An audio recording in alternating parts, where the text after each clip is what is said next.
Michael, how disappointed you not to have won that? I think we break it down. I don't think we were great today. Sort of couldn't tie the two halves together. The first half played some really nice football, but didn't have enough physicality in our game. And the second half just probably didn't play enough, but we brought the physicality. So, but break it down into clear-cut chances. I thought we more than deserved to win the game. But I just think it shows how far that we've come. That you're disappointed that you're not beating a playoff team. You know, they're in the, I don't know where they are now, but they were in the top 7. So I think that's a marker again of the work being done. Controversy near the end when the goalkeeper came out. Did you think he handled the ball outside the goal area? Yeah, I think my reaction tells you that. So, it's a difficult one because they'll feel that the penalty was harsh as well. It probably was a little bit harsh, but I think overall we more than deserved a draw, like I said. So. It is what it is. I think that, you know, the keeper's got himself involved stupidly. Two stupid yellow cards. But yeah, it's, what was the original question? The original question was: Did you think there was a handball outside the goal area? Yes, I did. 99th minute or whatever. Yeah, definitely thought it was a handball, but they'll think they've been harshly treated as well. How is Luke Barney? He's up and about. I think I'm not sure whether he was out cold or not. Obviously Gav just said look, he was in no position to carry on, and that's it. So I'll go and speak to the people that I need to speak to and Luke himself in the next 5 minutes. You've indicated you thought that Exeter might have thought it was a harsh penalty. Did you think it was a penalty? Honestly, probably not. But I've been disappointed that it had been given against me. But we've been on the wrong side of quite a few referee decisions, so hopefully they say it evens themselves out. And I think we deserved more than a goal anyway. Created a number of chances in that second half. That must have pleased you. Yeah, it's the way we worked. We could have moved it a little bit more, but we went a little bit more direct because, like I said, in the first half, for all our good football, we turned down opportunities to put the ball in the box. We turned down opportunities to roll centre forwards into feet into the box, which is something we've worked quite a lot on, ironically. So that obviously went a little bit longer, not less passes, and hurt them in different ways because in the first half everything was in front of them. Centre halves don't want to be facing their own goals, so that's what we did well. Kishk was lively, a couple of chances, not quite sure the one didn't go in, to be honest. But lots of positives. Ultimately, it's another point. Are you frustrated by the fact that in recent games there's not been a lot of shots on your goal, but you haven't kept clean sheets? I don't think we probably deserve to keep a clean sheet. So I think we have done in recent games. I think we deserve to keep quite a few recently. I just thought we weren't. I don't know. It was a funny game to try and piece together, but I didn't think we were quite at it today. So yeah, I'm not sure we probably deserved a clean sheet today. So that's twice in 2 weeks now you've come out and said, don't think we were quite at it, but you picked up 4 points. Well, that's what I'm saying about the where we're going, where we're at.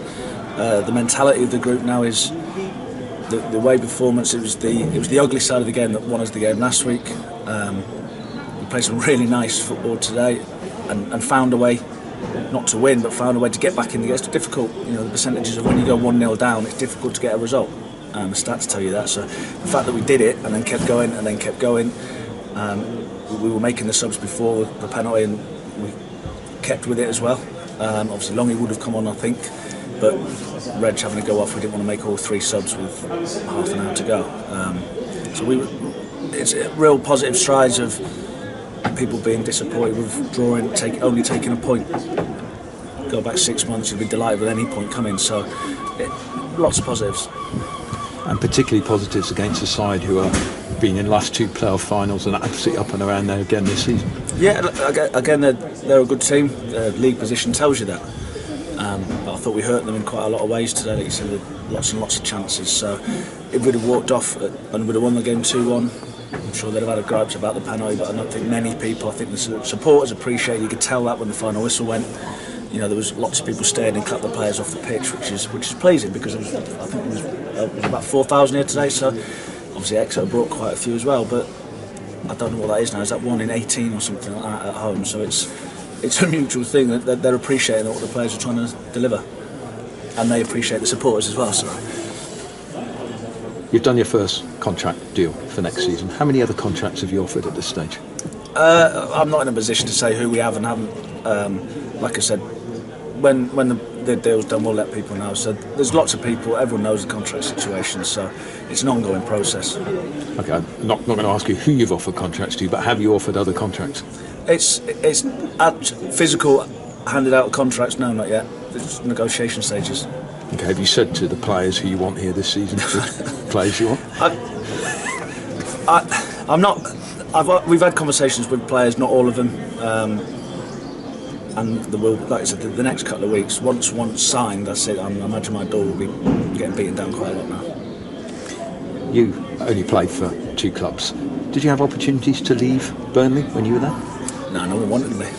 I was only close to leaving. I nearly went to Leeds once, and in the last 10 years, you didn't want to go anywhere because we kept getting promoted. So it wasn't really for me. I think I played 380 and 370 games for the 2 teams. So I'd rather just play. I think Reg is an example for players, that someone with his standing in the game, his career, didn't have a club. Nicky Maynard didn't have a club. David Cottrell didn't have a club, because we spoke to them all. So it's a brave game at this level because so many players come and go. But we'll offer contracts, and players might not want to sign it, they might not agree to it, and that's just part of the game and the level that we're at. Given that everybody who we talk to says the spirit in the team is very, very good, and people who've been in the game a long time say it really is exceptional, and given that clearly the club is on an upward curve, would it ultimately come down to money as to why players leave? That depends on the personality, that depends on the player, that depends who he listens to. Some players are led by agents, they believe every word that they say. Some players just want to play. It depends what player and what money comes into it. You know, they love the game, but they're not doing it for nothing, because it's their job. So the same as any other walk of life, if you get offered a pay rise elsewhere, you've got to make a decision of, do you want to move your family? There's lots of things. Have you got a family? Have you got a wife, children?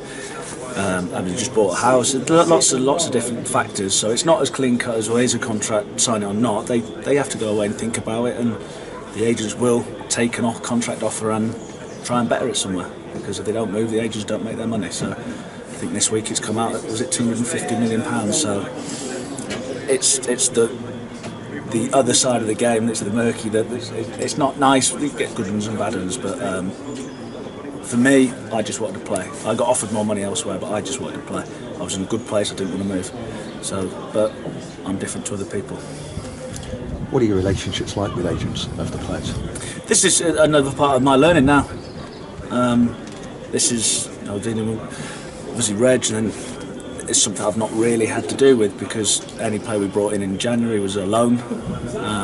And I have relationships with some agents just because I know them from years and years of football. It's quite an insular world, football. Most people know most people. So, but it's not about my relationship with the player. It's not about my relationship with the agent. It's, will they sign or not? Is this now where you've got to be doing some sales stuff in terms of selling the club and what the club can do next season with the players? I think that the performances are probably selling the club better than me talking. We try and play good football. We are improving, and it's a good group. Some people buy into that. Some people are only interested in how much money we're going to get. So that's something we can't compete with. Last week there's teams in the league that, and it's not just, I'm not crying it in, that's just where we're at.